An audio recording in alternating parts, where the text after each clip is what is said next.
Our client, Mary, has a very challenging property. These maples are big and a corner lot. The team has come up with a design. Sounds great.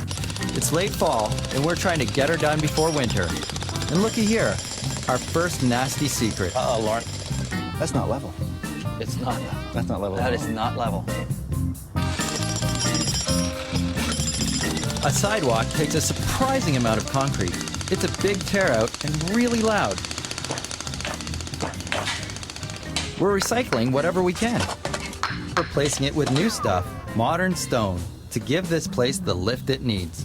We're looking for a little bit of natural flagstone. Okay, this is a Pennsylvania here. Well, we've used this before. This is great. And one thing I think we've noticed with clients are just like little things like this spalding. It can flake when water gets under and it freezes and pops a little. Sometimes with the clients we're dealing with, they find it messy and they can't handle that. We really like to use that nice, thick coping stone, and I don't know if that's harder to find in this stone. In the Pennsylvania, yes, we only have like the 2-inch material. Right. Coping should be at least 3 inches. Yeah. You know, under 2 gets a little weak. This would be a good alternative, but what else do we have? These are the ones we like. So classy. Yeah. Okay, now this is what we refer to as the bevel top. Yeah. And these are already sealed, which I personally don't like sealing stone when it's for outside. I think it's a pretty heavy chemical, too. I don't think it's good for the environment to seal it, and it's natural stone. Why wouldn't you just let it be? It's also a maintenance thing. Once you start staining it or coating it, you're going to have to do that every year, don't you? That's right. If you really like that wet look, just put some water on it. We'll take the Owen Sound Pebble Top Dry Laid. Hold the sealant. We need that nice, thick, sexy coping. I will show Oh, you have it. right here. Here it is. This is the Owen Sound coping. Traditionally, you face a coping, which overhangs a wall about, an inch, say. This is the stuff. We got Mary's flagstone and coping to match. It's a great idea. But James still needs sorting out.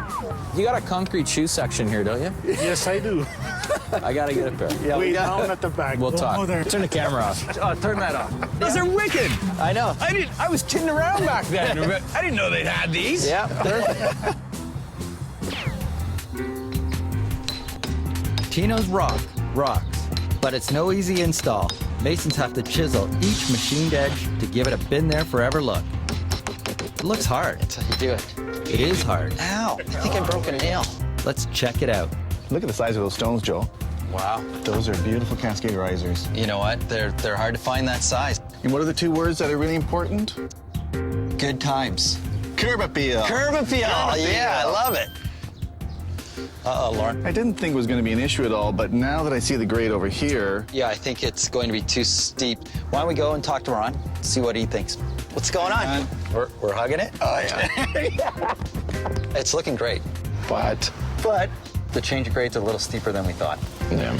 So we're wondering about bringing in a cascade riser. An extra riser, that's going to cost us a few $100. Are we picking up the cost, or are we giving it to Mary? Yeah, we're picking up the cost. All right. Yep, we're taking the hit on this piece of stone in the name of client goodwill. If it looks good, we look good. All right, we'll talk to you later on. See you in a bit. See you later on. Mary's going all out. When you enter the site, there's an option for boulders or a ledge rock wall. These are the beautiful cascade riser steps for Mary's place. Boulders cost less. They cost a lot less. Well, they went for the ledge rock. Looks awesome. Huge style difference, too. The investment is worth it. Yeah. When you got boulders, when you got ledge rock agree. clients, please go with the ledge rock. And also the houses. Classic look. Don't do it. Otherwise, don't do it. Wait and boulders. do it later. Yeah. Some houses boulders do lend itself, but this house did Yeah. not. It's very formal looking, so the ledge rock agree. walls are going to look great. You know, I think Mary's gonna love the ledge rock wall and flagstone walkway. I love you. Yeah, it must have been a great lunch. But I hope this noisy ride's been okay with Mary's neighbors. They have been jackhammering and jackhammering and jackhammering every morning. Everyone is just curious to see what's going on. A freshly brewed planting plan might warm up the place.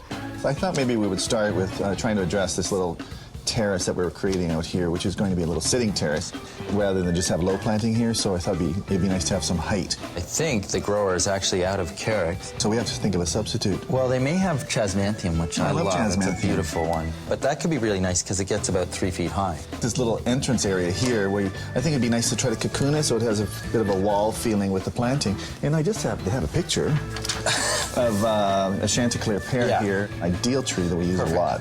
Perfect. The boxwoods along the front of the house, which we're keeping.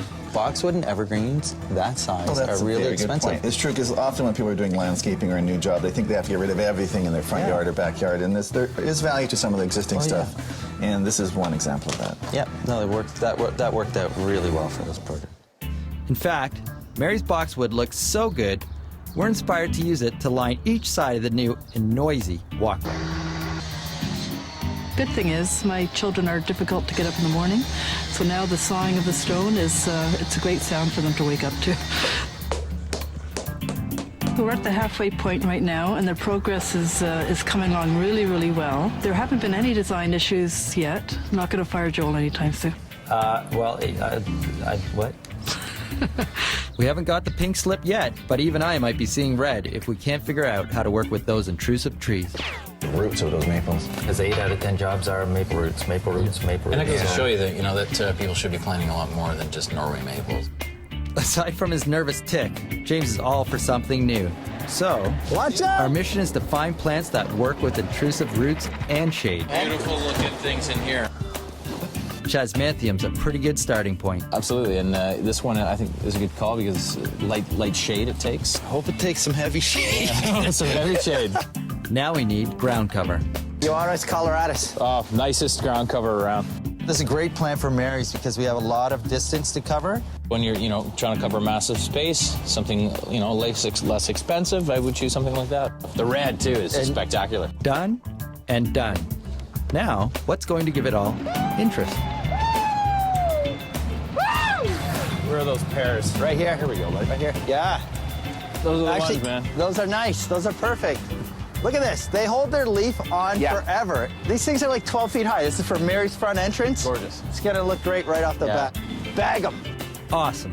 We found a stately counterpoint to Mary's shady maples. Onward. Onward. Too bad the ground doesn't agree.